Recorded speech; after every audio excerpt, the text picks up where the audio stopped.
চট্টগ্রামের ঐতিহাসিক জব্বারের বলিখেলায় hat trick champion হয়েছেন কুমিল্লার বাঘা শরীফ।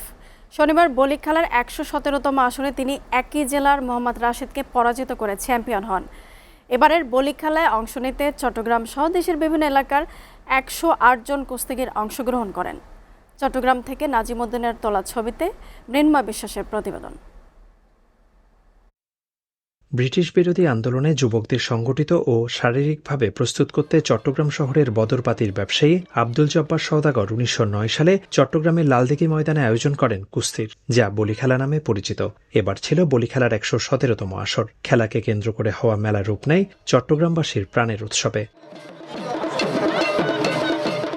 দুপুরে খেলা শুরুর আগে দর্শকে পূর্ণ হয়ে যায় লালদিঘি ময়দান। ঢোল আর বাদ্যের তালে তালে মাঠে প্রবেশ করেন নানা বয়সী বলীরা। এরপর বালু দিয়ে তৈরি বিশেষ মঞ্চে শুরু হয় বলি খেলা। এবারের প্রতিযোগিতায় অংশ নেন ঢাকা, কুমিল্লা, রাঙ্গামাটি, খাগড়াছড়ি ও বান্দরবন সহ বিভিন্ন জেলার শতাধিক বলী। আনন্দ করতে পারছি, ভালো লাগে। এই রোদ্রের মধ্যে দাঁড়িয়ে থাকছি, অনেক ভালো লাগছে। আমি কুমিল্লা থেকে আসছি, অনেক দূর থেকে, অনেক এক্সাইটেড যে খেলা অনেক ভালো হবে, সেজন্য দেখার জন্য আসছি।